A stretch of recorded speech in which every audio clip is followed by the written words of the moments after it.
Jika seorang pemimpin berbisnis, kata Ibnu Khaldun, dan bisnis itu diambil dari kekuasaan dia, dan salah satu alat bisnisnya adalah alam yang menjadi pegangan kekuasaan dia, maka tinggal tunggu kehancuran. Berapa banyak pemimpin yang tidak berbisnis? Rata-rata berbisnis. Oh, kami berbisnis ini biar kami sehat, bos. Nanti kalau kami kaya, kami tidak akan korupsi. Setelah duduk, makin nampak celahnya di mana. Tidak boleh pemimpin itu berbisnis. Karena kalau pemimpin ini berbisnis, maka sangat mudah bagi pemimpin ini untuk membuat aturan yang menguntungkan diri dia. Sekarang kita lihat kasusnya. Fir'aun itu kejam, tapi tidak sampai mengkaplingkan laut. Kata tulisan itu kalau tak salah Das'at Latif. Bayangkan Bapak Ibu, laut aja bisa dikaplingkan. Yang mereka anggap itu punya mereka. Jadi sekarang nih, besok bukan laut yang mereka kaplingkan lagi. Manusia ini dikaplingkan dia lagi sudah. RT 1, RT 2, RT 3, RT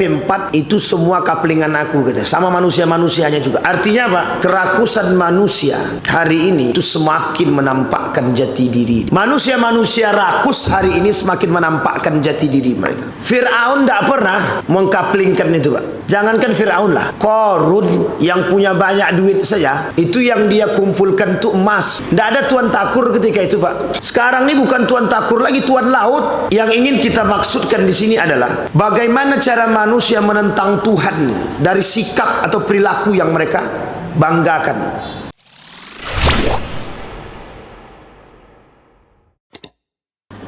Itu nanti model kiamat itu banjir.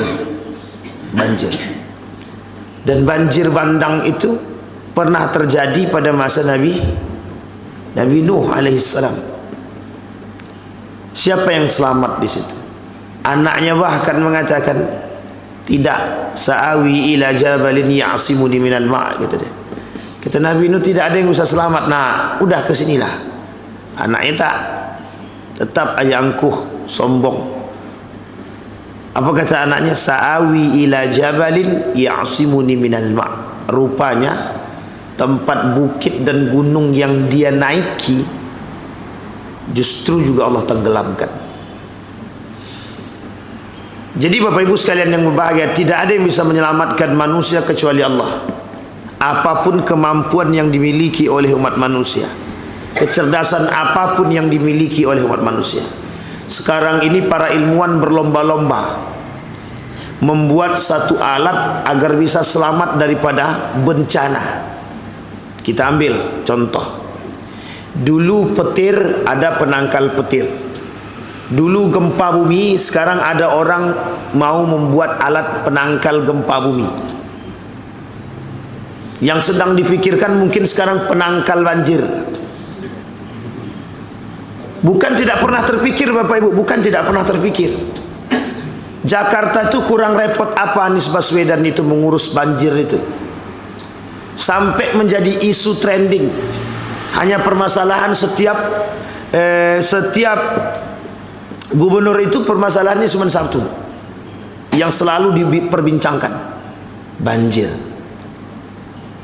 Tapi ingat, yang ingin Allah tunjukkan mana kekuasaan kalian. Yang pertama poin daripada itu, kata Allah, mana kekuasaan kalian.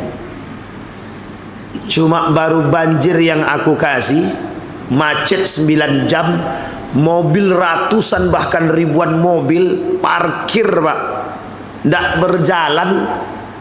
Bahkan mobil secanggih itu yang bisa melintasi, lewat di tengah banjir cuman kena air saja mati, tidak bisa ngapa-ngapain. Di situ kita dipertunjukkan oleh Allah kekuasaannya. Bayangkan Bapak Ibu, mohon maaf, yang terjebak di situ itu muslim apa tak muslim?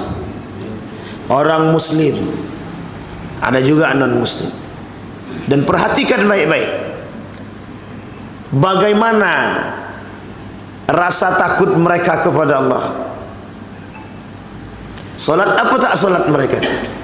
Coba bayangkan, andai kurangnya ilmu, ini bukan karena kami tidak, Allah tidak mau memahami ya. Andai kata kurangnya ilmu yang terdapat pada diri orang-orang beriman dan orang-orang muslim, Kira-kira dalam keadaan macet itu mereka sholat enggak? Enggak sholat, Pak. Sekarang Bapak Ibu bayangkan dari ribuan manusia yang antri di situ, dalam kondisi bencana yang dikirimi oleh Allah, tapi justru bukan semakin mendekatkan diri kepada Allah. Itu lebih berbahaya, Pak. Tahun kemarin sampai mendatangkan mohon maaf, ini masalah itu. Ada satu isu mendatangkan pawang banjir. Bukan takut kepada Allah, tapi justru semakin menggila dengan kesyirikan dan kekufuran. Ini pentingnya ilmu, Bapak Ibu. Nah, Bapak Ibu sekalian yang berbahagia, yang ingin saya soroti adalah, lihat tanaman-tanaman sawit itu, berapa banyak yang mati. Berapa banyak. Kata orang tukang pancing, senang hati kami bang. Kenapa senang katanya? Bentar lagi air turun kami mancing, banyak lagi kan nih katanya. Itu kemarin terjadi. Sawit-sawit itu Bapak Ibu mati, tak ada lagi, tidak tersisa. Padahal itu baru ditanam. Dan itu berapa jauh? Sejauh mata memandang Bapak Ibu, sejauh mata memandang banjirnya itu. Coba Bapak Ibu bayangkan. Bapak Ibu sekalian yang berbahagia, kata Allah, kun fayakun. Sekali Allah berkata, semua bisa terjadi. Nah, Bapak Ibu sekalian yang berbahagia, saya ingin lihatkan kepada Bapak Ibu sekalian yang berbahagia ayat di dalam Al-Quran yang Allah sampaikan di dalam Al-Quran. Ada 3 ayat paling tidak yang menjelaskan apa yang dijelaskan oleh Allah dalam Al-Quran ini. Kerusakan alam di muka bumi ini itu disebabkan oleh ulah manusia itu sendiri. Dan itu bukan ulahnya Allah. Tidak mungkin Allah mau menciptakan yang sudah dijadikan kemudian Allah hancurkan dan begitu saja. Tidak mungkin. Tapi perhatikan baik-baik. Di dalam Al-Quran kata Allah, dan ingatlah ketika Tuhanmu berfirman kepada para malaikat, aku hendak menjadikan khalifah di muka bumi ini. Wa idh qala lil malaikati inni ja'ilun fil ardi khalifah. Apa kalimat selanjutnya? Ataj'alu fiha may yufsidu fiha wa yasfikud dima. Apakah kalian ingin menjadi manusia yang akan melakukan kerusakan dan menumpahkan darah di muka bumi ini, sedangkan kami bertasbih memujimu dan mensucikan namamu? Kemudian Allah berfirman, sungguh aku mengetahui apa yang tidak engkau ketahui. Ketika Allah berbincang dengan malaikat, malaikat kemudian protes. Kata malaikat, sebenarnya bukan protes ya bahasanya, bertanya. Karena malaikat itu tidak mungkin protes sama Tuhan. Kemudian dia bertanya, apakah engkau akan menciptakan sesuatu di muka bumi ini yang mereka akan kembali, ingat kalimat selanjutnya, akan kembali melakukan kerusakan di muka bumi ini dan melakukan pertumpahan darah? Apa jawaban Allah bagi malaikat tadi? Aku lebih mengetahui daripada kalian, atau aku mengetahui sementara kalian tidak mengetahui. Inni a'lamu ma la ta'lamun, kata. Aku tahu kau tak tahu, kata. Sekarang kita garis bawahi kalimat yang pertama terlebih dahulu. Kata Allah, ketika Allah berbicara dengan malaikat itu, aku ingin menjadikan khalifah di muka bumi ini. Apa makna khalifah di situ? Bahasa sederhana kita hari ini adalah pemimpin. Betul ya Bapak Ibu ya? Khalifah ini diartikan sebagai pemimpin. Aku ingin menjadikan pemimpin di muka bumi ini. Sekarang saya sinkronkan dengan perkataan penulis kitab Al-Muqaddimah, Ibnu Khaldun. Apa kata Ibnu Khaldun? 3 penyebab kehancuran satu negeri, kata dia. Jika pemimpinnya dengan seisi buminya mereka melakukan pencaplokan, penguasaan yang mereka lakukan dalam bisnis mereka. Ini Ibnu Khaldun yang bilang, bukan saya. Bahasa sederhananya, jika seorang pemimpin berbisnis, kata Ibnu Khaldun, dan bisnis itu diambil dari kekuasaan dia, dan salah satu alat bisnisnya adalah alam yang menjadi pegangan kekuasaan dia, maka tinggal tunggu kehancuran. Sekarang saya mau tanya sama Bapak Ibu, berapa banyak pemimpin yang tidak berbisnis? Tak ada. Rata-rata berbisnis. Oh, kami berbisnis nih biar kami sehat, bos. Nanti kalau kami kaya, kami tidak akan korupsi. Betul begitu? Baik. Setelah duduk, makin nampak celahnya di mana. Ini pernah kita sampaikan di sini, Bapak Ibu. Kenapa? Apa yang pernah saya sampaikan di masjid ini? Yang saya sampaikan di masjid ini adalah, kenapa pandangan Ibnu Khaldun mengatakan tidak boleh pemimpin itu berbisnis? Karena kalau pemimpin ini berbisnis, maka sangat mudah bagi pemimpin ini untuk membuat aturan yang menguntungkan diri dia. Sekarang kita lihat kasusnya. Tadi malam ada seorang pemuda menunjukkan tulisan kepada saya. Tulisannya itu unik. Fir'aun itu kejam, tapi tak sampai pengkaplingan air. Laut, bukan air ya, laut. Tidak sampai mengkaplingkan laut, kata tulisan itu, kalau tak salah Das'at Latif. Bayangkan Bapak Ibu, laut aja bisa dikaplingkan. Laut bisa dikaplingkan. Yang mereka anggap itu punya mereka. Jadi sekarang nih, besok bukan laut yang mereka kaplingkan lagi, manusia ini dikaplingkan dia lagi sudah. RT 1, RT 2, RT 3, RT 4 itu semua kaplingan aku, kata. Sama manusia-manusianya juga. Artinya apa? Kerakusan manusia hari ini itu semakin menampakkan jati diri dia. Manusia-manusia rakus hari ini semakin menampakkan jati diri mereka. Fir'aun tidak pernah mengkaplingkan itu, Pak. Jangankan Fir'aun lah, Qarun yang punya banyak duit saja, itu yang dia kumpulkan itu emas. Tidak ada tuan takur ketika itu, Pak. Sekarang ini bukan tuan takur lagi, tuan laut.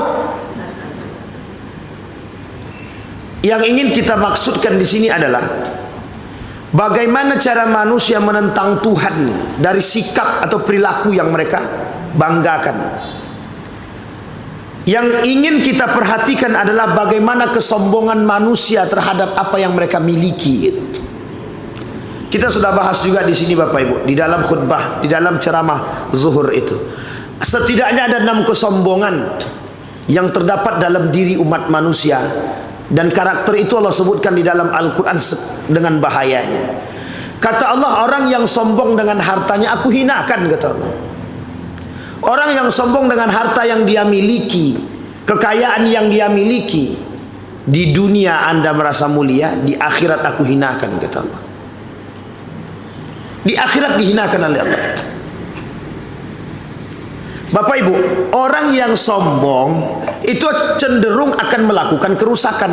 Karakteristik manusia yang melakukan kerusakan di muka bumi yang Allah sebutkan dalam Al-Quran, satu sifatnya, Bapak Ibu, sombong. Sekarang kita perhatikan. Saya kasih Bapak Ibu ilustrasi. Andai kata setiap manusia punya kerakusan yang sama orang yang tukang kapling laut ini. Setiap mereka punya kerakusan, orang kaya yang sombong seperti mereka ini punya satu karakter namanya rakus. Kira-kira satu laut itu akan bagi berapa? Sampai di sini paham maksud saya? Dan perhatikan baik-baik. Di mana letak kehancurannya? Di mana letak kerusakannya? Apa yang akan terjadi? Jika setiap orang punya caplokan di antara orang kaya, setiap orang punya kaplingan dulu. Orang kaya dulu, bukan orang miskin dulu. Orang kaya dulu. Setiap mereka punya kaplingan di laut. Kira-kira apa yang terjadi? Antara satu kapling dengan kapling yang lain, apa yang terjadi? Ikan itu masuk ke kaplingnya Seriduan, yang satunya lagi masuk ke kaplingnya Tio. Itu hukumnya apa sudah? Pak, itu akan terjadi kerusakan yang lebih fatal lagi bagi orang kaya. Ujung-ujungnya apa? Mereka berantem. Meskipun tak muslim tidak ada masalah. Bukan begitu kaidahnya Bapak Ibu. Ini kemanusiaan sudah. Pertumpahan darah yang dikatakan oleh Allah, yang dikhawatirkan oleh para malaikat itu bukan tanpa sebab. Ternyata mohon maaf, penyebab manusia itu, kerakusan manusia itu merelakan nyawa manusia. Kalau ada orang miskin yang tak mampu, yang mencoba merusak kaplingan mereka, itu dengan mudah mereka bunuh Bapak Ibu. Jangan coba ada nelayan yang datang masuk dalam kaplingan air kami, kaplingan laut kami, bunuh. Jangan ada yang protes, tembak. Artinya apa? Pertumpahan darah. Dan itu disebabkan oleh siapa? Kesombongan manusia. Lahan parkir kita rebut saja, bisa taruhannya nyawa. Itu lahan parkir Pak. Apalagi yang sifatnya seperti ini. Jadi sekarang ini manusia seolah-olah mengatakan semua yang ada di muka bumi ini punya dia. Dengan apa yang dia miliki, duit yang dia miliki yang tidak berseri itu bisa dia beli. Saya perhatikan Bapak Ibu. Ini saya sampaikan Bapak Ibu. Banyak diskusi kami dengan orang-orang hukum. Banyak sawit di Riau ini, itu sawit-sawit di Riau itu yang ilegal. Itu bukan sedikit, banyak sekali. Bahkan banyak sawit-sawit yang ilegal itu mohon maaf, yang punya manusia-manusia rakus. Ada dari orang-orang yang pemangku jabatan, ada dari orang-orang yang bekerja sama dengan perusahaan-perusahaan asing. Bapak Ibu tahu apa yang mereka lakukan kok bisa mengambil alih itu? Apa namanya ini? Suap. Makanya Pak Edi Natar dulu pernah cerita, banyak sekali sawit-sawit itu yang memang ilegal. Ternyata kata beliau, itu kalau dikumpulkan menjadi masukan pendapatan daerah, itu per bulan bisa sampai 1 triliun per bulan. Pak, kalau per bulan 1 triliun, mohon maaf, kalau per bulan 1 triliun, orang miskin mana yang ada di Riau di sekarang? Coba bayangkan Pak. Dan itu yang menikmati siapa? Kaplingan Pak. Artinya apa? Tukang kapling. Mereka yang ngambil. Ini kasus-kasus nih Bapak. Perhatikan kasus tanah wilayah. Kasus tanah wilayah. Si Anu itu menjadi pemimpin adat. Maka dalam urusan adat itu ada namanya tanah wilayah. Betul ya? Nah, tanah wilayah itu pemiliknya siapa? Ketua adat. Nah, itu Pak, hutan-hutan pun di kaplingnya juga. Ini batasan tanah wilayah ini. Yang boleh mengelola tanah ini adalah masyarakat setempat yang dinahkodai oleh ketua adat. Lah sekarang Bapak Ibu, kalau begini kondisi kita, Allah ciptakan langit dan bumi ini emang untuk satu kelompok saja? Apakah Allah menciptakan langit dan bumi ini untuk satu kelompok? Baca dalam undang-undang kita Bapak Ibu. Allah kata dalam Al-Quran, lahu ma fis samawati wa ma fil ard wa ma bainahuma wa ma tahta thura. Ayat pertama. Ayat yang kedua, walahu man fis samawati wal ard wa man indahu la yastakbiruna an ibadatihi la yastahsirun, kata Allah. Dan kepunyaan Allah lah langit dan bumi dan malaikat-malaikat yang di sisinya. Mereka tiada mempunyai rasa angkuh untuk menyembahnya, dan tiada yang merasa sedih pula. Yang punya itu Allah, yang ngatur manusia. Maka tergantung pada pemimpin Pak, tergantung pada pemimpin. Uniknya, kok bisa ada yang mengambil kaplingan itu? Dari mana izinnya? Ke siapa izinnya? Kok bisa kaplingan airnya ada? Sekarang saya tanya, kelalaian siapa? Kelalaian siapa?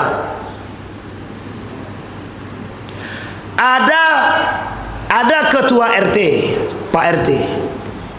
RT tak tahu. Tahu-taunya di kampung tu ada pezina. Yang disalahkan siapa? RT. Tapi itu terlalu parah Pak Ustaz. Oke. Sekarang Bapak Ibu, yang mengeluarkan surat izin untuk tanah ini siapa? Surat izin tanah ini siapa? Siapa Pak? Badan Pertanahan. Yang terlibat dalam kasus itu berapa? Banyak. Bukan sedikit Pak. Banyak sekali. Mereka tak memahami kondisi ayat ini. Jadi Bapak Ibu, kerakusan manusia hari ini sudah Allah sebutkan karakternya dalam Al-Quran seperti kera, kirodatan khasiin, kata Allah. Jadi manusia itu ada karakter manusia yang disamakan dengan binatang di dalam Al-Quran. Ada 7. Satu diantaranya adalah kera, rakus. Inilah yang ingin kita coba perhatikan Bapak Ibu. Kerusakan di muka bumi ini dirincikan oleh baginda Nabi Muhammad SAW dalam hadisnya. Kata Nabi begini, tidak akan terjadi hari kiamat sampai manusia akan berebut sedikit demi sedikit. Manusia berebut, ingat kalimat ini Bapak Ibu. Yang diperebutkan oleh manusia itu apa? Yang diperebutkan oleh manusia kekuasaan, kekayaan, jabatan, lahan. Itu diperebutkan, bukan tidak diperebutkan. Mohon maaf Bapak Ibu, naik jadi kepala desa itu rebutan Bapak Ibu. Kenapa? Karena merasa setiap kepala desa itu bisa mendapatkan keuntungan. Orang naik jadi pemimpin hari ini itu bukan murni karena keikhlasan untuk mengabdi kepada negara, bukan murni keikhlasan untuk membangun masyarakat yang madani islami, bukan. Mohon maaf, jangan tersinggung. Karena mereka naik itu ada inginnya. Sudahkah kita melihat rebutan kursi? Apa yang mereka lihat yang ada di kursi itu? Ditengoknya kursi itu, tunjangan sekian. Di kursi itu tertulis tunjangan sekian, daerah mana yang dicaplok sekian, korupsi sekian, pendapatan dari fiktif sekian, SPPD fiktif maksudnya, dan lain sebagainya lagi Bapak Ibu. Yang tertulis di kursi di situ, itulah yang mereka perebutkan. Kalau cuman kursi saja yang itu yang mereka tengok, tidak akan mereka rebut Bapak Ibu, tidak akan. Percaya kata-kata saya, tidak akan mereka perebutkan jika kursi itu saja sifatnya kursi. Karena yang mereka perebutkan itu tertulis di kursi di situ. Berapa banyak di situ? Kami merasa dengan kami duduk ini kami akan menjadi manusia mulia. memang mulia di hadapan manusia, seolah-olah dielu-elukan. Awas-awas, anggota dewan mau masuk masjid, dia mau sholat, dielukan. Korupsi tak korupsi belakangan dulu. Kata Allah, kata Nabi, kelak umat manusia ini di akhir zaman akan saling merebut. Apa yang mereka perebutkan? Kekuasaan, kekayaan, jabatan, terakhir lahan. Dan benar Pak, perkataan Nabi terbukti. Dan bisa kita lihat hari ini Pak, siapa yang tidak berebut sekarang? Mohon maaf, mohon maaf, mohon maaf Pak, mohon maaf. Sampai preman pun rebutan tempat. Ini lahanku, kata preman satu tempat ini. Jangan kalian macam-macam di sini. Kata preman di sana, ini lahan kami. Kata dia. Salah apa tak salah? Semua orang merasa punya tempat masing-masing. Mereka tak kembalikan pada ayat yang tadi. Ayat yang tadi berbicara semua yang ada di muka bumi ini milik siapa? Milik Allah, bukan milik manusia. Manusia ini sifatnya mengelola. Itu makna daripada khalifah. Tapi kalau yang kita kelola ini sudah salah, bekerja sama dengan perusak untuk mendapatkan kepentingan, memperkaya diri, itulah kerusakan yang nyata. Sampai di sini paham Bapak Ibu ya? Kita lihat kebakaran lahan. Kebakaran lahan itu dibakar apa terbakar? Harus berani bilang Bapak Ibu, kebakar apa terbakar? Dibakar, itu lebih tepat. Ya mungkin tidak semuanya, sebagian besar maksudnya. Bapak Ibu sekalian yang berbahagia, berapa banyak lahan, berapa banyak hutan yang dibakar, dan yang dibakar itu mohon maaf, mereka anggap sebagai lahan mereka, dan mohon maaf lagi tanpa izin Pak. Berapa banyak manusia-manusia yang mengambil kayu, mereka potong pohon tersebut, mereka ambil kayu tersebut, dan banyak perusahaan-perusahaan yang ngambil itu ilegal. Bukan tidak banyak, banyak. Apalagi kita Indonesia ini kaya dengan hutan. Bahkan hutan tanpa penghuni pun ada. Saking kayanya Indonesia ini. Tapi apa yang terjadi? Semua merasa milik mereka. Maksudnya semua merasa milik mereka ini gimana Pak Ustaz? Semua orang kaya yang punya kekuasaan, yang punya keuangan, yang punya jabatan, mereka akan gunakan kekuasaan mereka untuk mengambil tempat-tempat tersebut. Pertanyaannya, manusia atau bukan? Pertanyaannya, sifat apa yang tertanam dalam diri mereka? Pertanyaannya, tidakkah mereka paham dengan ayat yang tadi? Bapak Ibu, itu kerusakan yang nyata. Maka kata Allah, kerusakan di muka bumi ini disebabkan oleh ulah manusia itu sendiri. Sebab kerusakan di muka bumi ini kata Allah bukan disebabkan oleh yang lain, ulah tangan manusia sendiri. Banjir terjadi, manusia suka buang sampah sendiri sembarangan. Banjir terjadi, pemotongan liar. Banjir terjadi, banyak ulah yang mereka buat. Gempa bumi terjadi, longsor terjadi, banjir, hujan, dan lain sebagainya. Bapak Ibu sekalian yang berbahagia, kenapa kita tak merujuk kepada hikmah kalimat itu? Nah sekarang Bapak Ibu, apa yang harus kita lakukan sebagai seorang muslim? Merujuk kepada ayat Allah. Apa kata Allah dalam surat Al-A'raf ayat 58? Kata Allah begini, wa ila madyana akhahum Syuaiban. Apa kata Allah?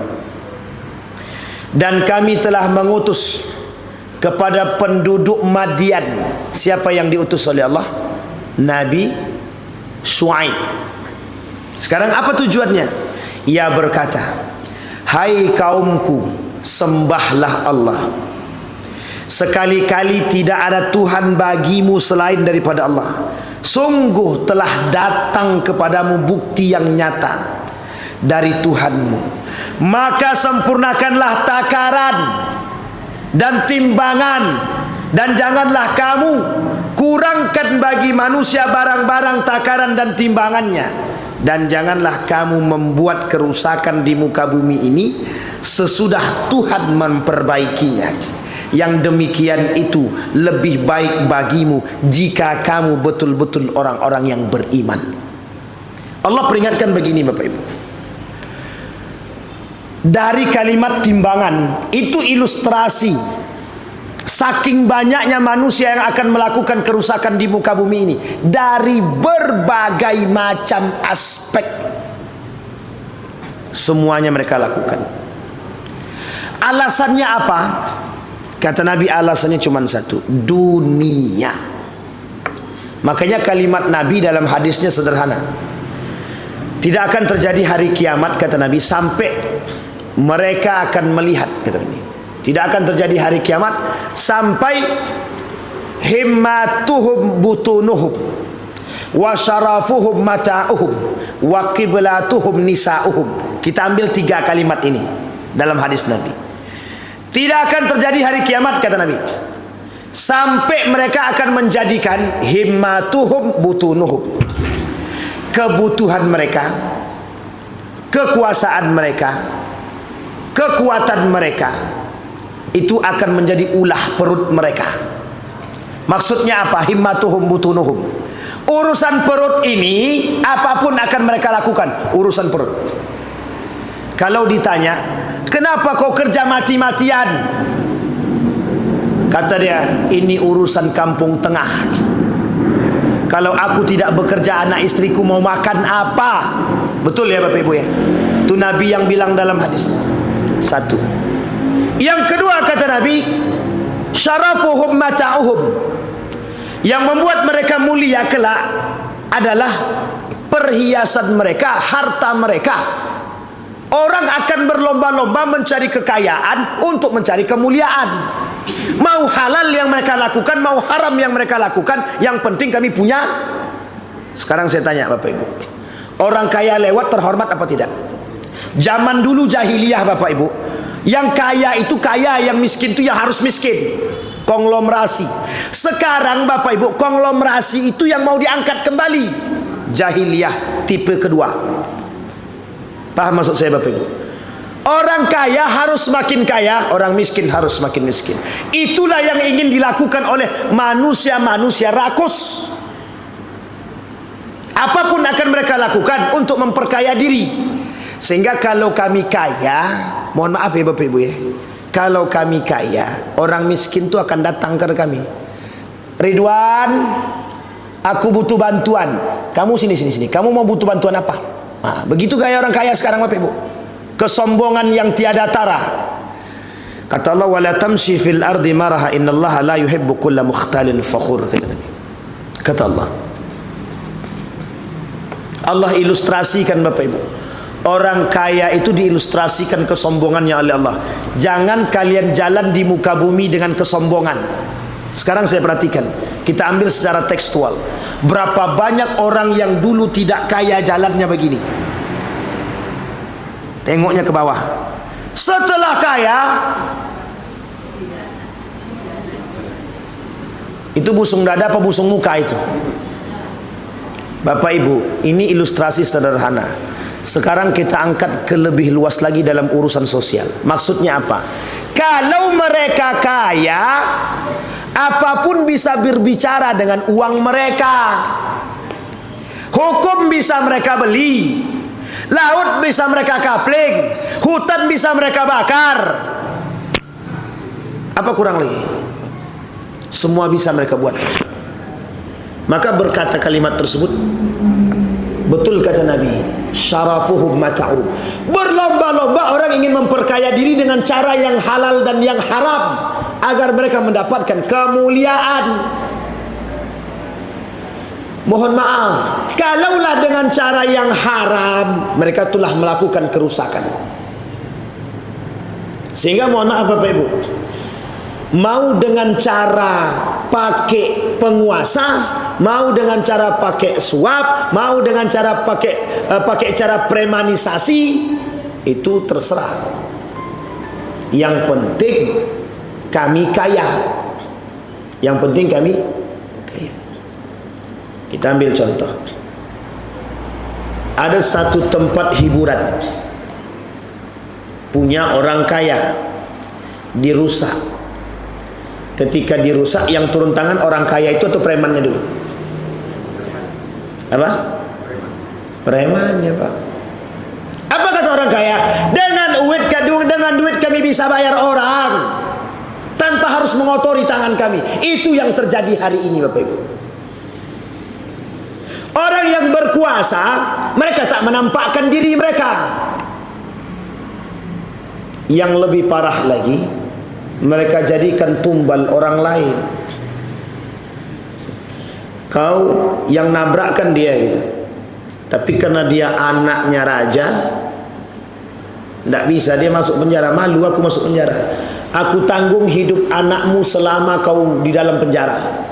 Siap tidak kau masuk penjara? Aku tanggung hidupmu, anakmu. Ya udahlah, kata orang tak mampu tadi. Ya udah, aku ikut. Mohon maaf Pak. Akhirnya apa yang terjadi? Dia yang menanggung penyakit orang lain. Meskipun mohon maaf, anak-anaknya ditanggung. Coba bayangkan pikiran seorang manusia. Dikiranya kasih sayang itu bisa didapat dengan uang. Kebahagiaan itu bisa diraih dengan uang. Tapi bagi orang kaya, kami bisa beli apapun termasuk harga diri manusia. Itu karena apa Bapak Ibu? Kesombongan. Kapan mereka bisa begitu? Kalau mereka sudah kaya. Makanya Bapak Ibu berlomba-lombalah orang pengen kaya. Sekarang Bapak Ibu, 9 naga ini Bapak Ibu di Indonesia itu kalau berbicara goyang semua. Pertanyaannya, karena apa? Karena kekayaan atau karena kesombongan? Karena kesombongan yang disebabkan karena kekayaan. Sampai di sini bisa dipahami Bapak Ibu. Dampak daripada kesombongan, dampak daripada keangkuhan, dampak daripada kerakusan, inilah yang Allah sebutkan. Jangan kalian melakukan kerusakan di muka bumi ini. Bukan sesederhana kalimat itu yang dimaksud oleh Allah. Karakter manusia yang terdapat dalam diri manusia, sifat yang tidak pernah bisa merasa puas dengan apa yang dimiliki. Sehingga Allah katakan dalam Al-Quran, Allah khawatir. Kekhawatiran Allah itu terjadi. Kekhawatiran Nabi terjadi. Apa yang dikhawatirkan? Kerusakan yang terjadi disebabkan karena keangkuhan manusia.